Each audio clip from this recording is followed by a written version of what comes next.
திருத்துறைப்பூண்டி வேலை auto works நம்மள்ட்ட வந்து பார்த்தீங்கன்னா ஸ்கூட்டி பெப்பு ப்ளஸ் BS4 மாடலுங்க. ஃப்ளவர் சர்வீஸ் பார்க்கணும். அது இல்லாமல் கஸ்டமர் பார்த்தீங்கன்னா கொஞ்சம் முடியாதவங்க அவங்கள வந்து நம்ம தூக்கி வைக்கணும். வண்டி வேலை பார்க்குறத விட அவங்கள பார்த்து பக்குவமாக தூக்கி உட்கார வைக்கணும். அதுதான் முக்கியம். வண்டி வேலை போகிறது ரெண்டாவது பட்சம் தான்.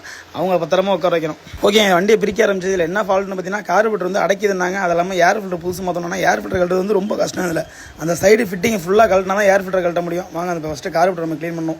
கார்பரேட்டர் பார்த்தீங்கன்னா நல்லா ஸ்ப்ரே அடிச்சு ஊற வச்சு நல்லா க்ளீன் பண்ணி வச்சுங்க. பக்காவாக க்ளீன் பண்ணி ஏர் பிடிச்சி அதுக்கப்புறம் நல்லா உங்களுக்கு மைலேஜ் தர மாதிரி அட்ஜஸ்ட் பண்ணி கொடுக்கணும். ஏர் ஃபில்டர் பார்த்தீங்கன்னா க்ளீன் பண்ணி விட போடலாங்க. ஆனால் வந்து அந்தளவுக்கு ஒரு மாத்திர கண்டிஷன் கிடையாது. நம்ம புதுசு தான் மாற்ற போகிறோம். ஏன்னா வந்து எப்போயாவது ஒரு வாட்டி தான் வருது.